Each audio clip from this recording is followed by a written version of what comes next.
Perkenalkan, nama saya Maria Yanti Arlina, NIM 201041713 kelas A1 Manajemen. Di sini saya akan menjelaskan metode transportasi, yaitu menggunakan dua metode, yaitu metode Northwest Corner dan least cost.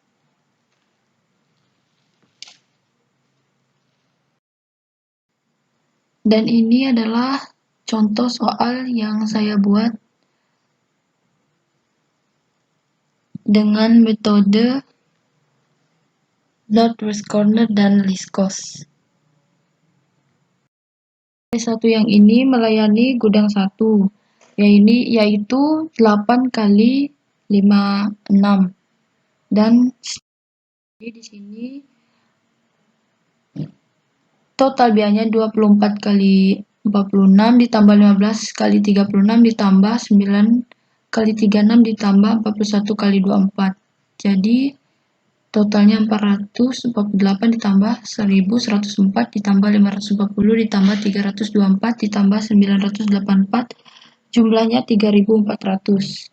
Jadi total biaya dengan menggunakan Northwest Corner hasilnya adalah 3400. Ini 4 dikali 56 karena yang 4 kali 56 ditambah 24 kali 41 ditambah 16 kali 41 ditambah 16 kali 61 ditambah 9 kali 16 sama dengan 224 ditambah 984 ditambah 656 ditambah 976 ditambah 144. Jadi hasilnya 2984. Jadi total biaya menggunakan metode least cost yaitu 2984. Suatu perusahaan mempunyai 3 pabrik produksi dan 5 gudang penyimpanan hasil produksi. Jumlah barang yang diangkut tentunya tidak melebihi produksi yang ada, sedangkan jumlah barang yang disimpan di gudang harus ditentukan jumlah minimum agar gudang tidak kosong. Tabel matriks berikut menunjukkan jumlah produksi paling banyak, biaya angkut, jumlah minimum yang harus disimpan di gudang, dan biaya angkut per unit barang. Di sini ada pabrik 1, pabrik 2, dan pabrik 3. Dan ada gudang 1, gudang 2, gudang 3, gudang 4, dan gudang 5. Dan gudang pertama atau pabrik pertama melayani gudang pertama dan seterusnya. Di sini saya akan menjawab soal metode transportasi menggunakan Northwest Corner.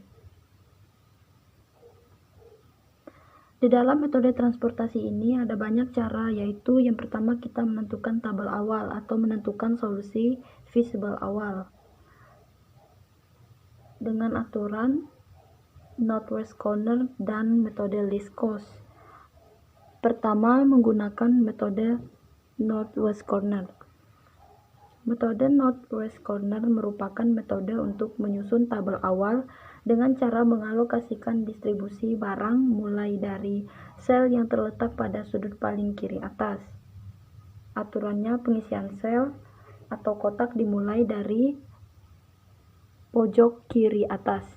Gudang 3. Jadi seperti pengerjaannya seperti yang tadi, jadi kita mulai lagi dari pojok kiri atas. Berarti pojok kiri atas yang pabrik 2 melayani gudang 3. Di sini ada 500 dan 600. Jadi yang paling kecil adalah 500. Jadi kita di sini masih 0 ya. Sudah habis.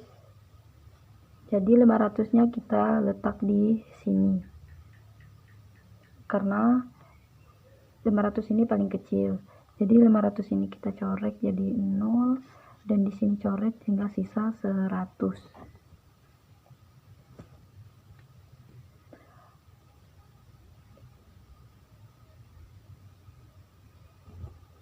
Selanjutnya kotak yang ini seperti yang tadi mulai dari pojok kiri atas.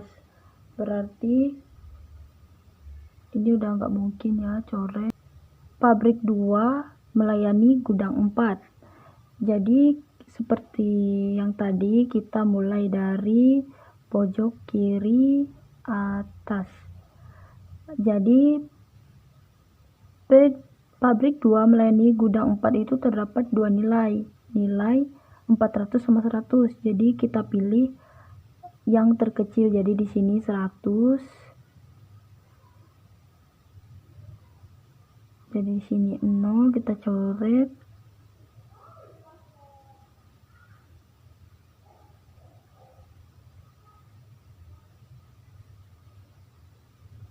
Sini berarti di sini sudah diisi 300, berarti di sini tinggal sisa 800. Jadi untuk selanjutnya seperti yang tadi, mulai dari pojok kiri kanan atas. Untuk pabrik 3 melayani gudang 5. Jadi sini tinggal, jadi 800 sama ya. Jadi kita tulis 800, coret habis. Jadi untuk selanjutnya, jadi setelah ini tinggal kita totalkan biaya. Total biaya itu diperoleh dengan cara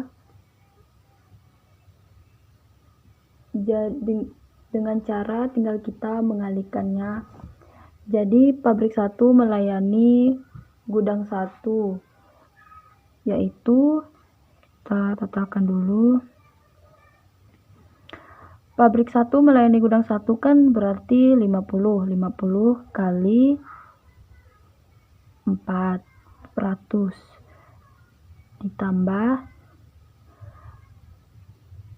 ditambah 80 kali 400.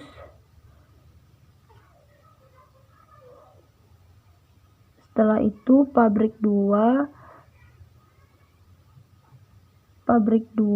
melayani gudang 3, yaitu 70 kali 500 ditambah pabrik 2 masih melayani gudang 4 sama dengan 60 kali 100 ditambah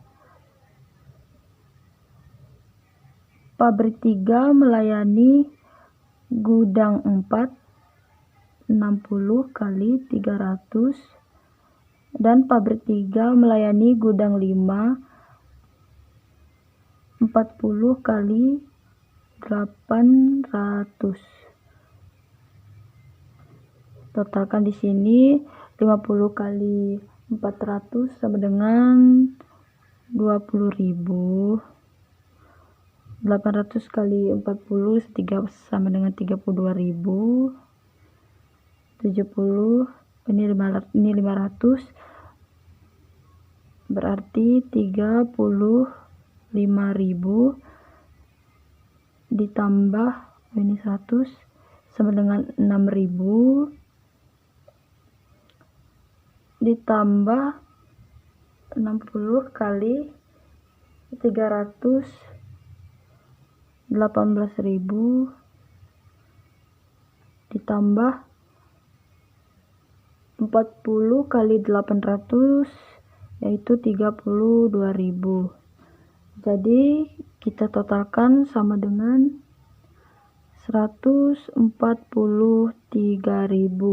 Jadi total biaya dengan menggunakan Northwest Corner hasilnya adalah 143.000. Selanjutnya menggunakan metode least cost. Metode least cost merupakan metode untuk menyusun tabel awal dengan cara pengalokasian distribusi barang jadi sumber ke tujuan mulai dari sel yang memiliki biaya distribusi terkecil.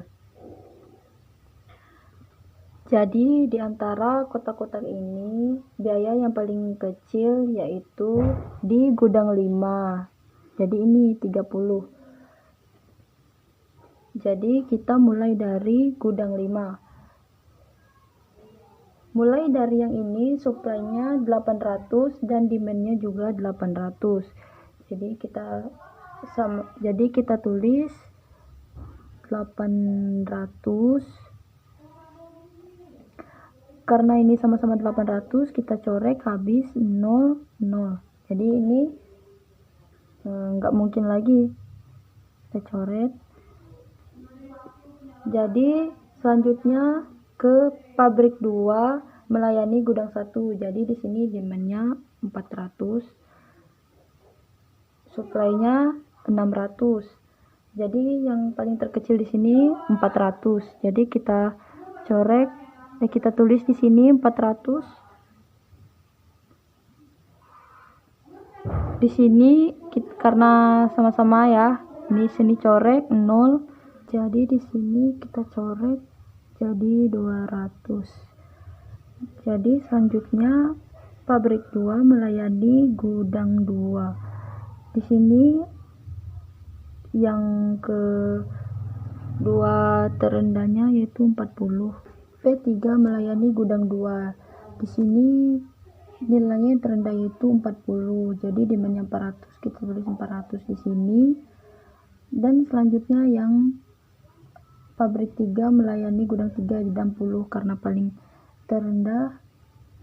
Jadi demand-nya 500 dan supply-nya 1100. Jadi kita tulis saja 500 di sini dan 1001, jadi tinggal sisa 700. 500 ini kita coret.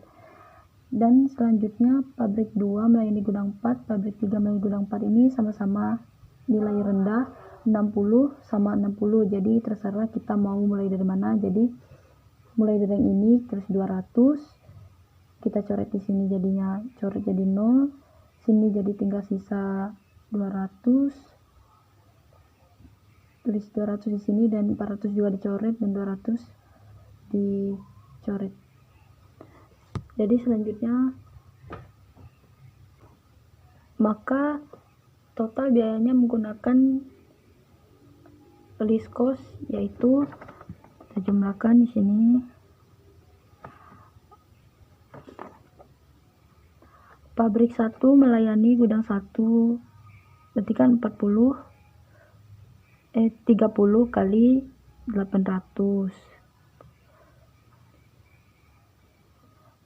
ditambah pabrik 2 melayani gudang 1 40 kali 400 ditambah pabrik 2 melayani gudang 4 60 kali 200 ditambah pabrik 3 melayani gudang 2 40 kali 400. Selanjutnya pabrik 3 melayani gudang 3 60 kali 500 tambah 60 kali 500 ditambah pabrik 3 melayani gudang 4 60 kali 200. Jadi kita totalkan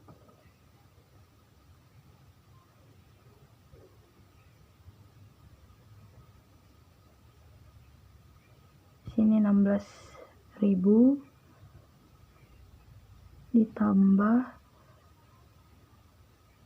16.000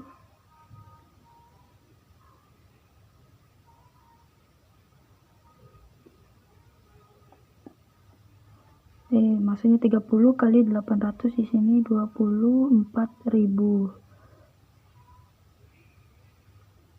24.000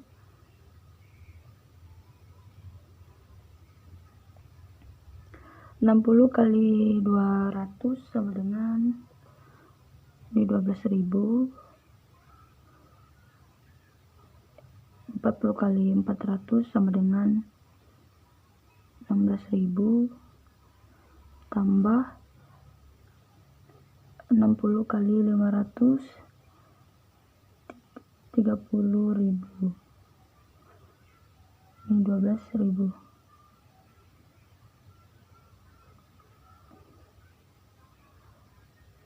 Jadi totalnya yaitu 110.000. Jadi total biaya menggunakan metode list cost yaitu 110.000.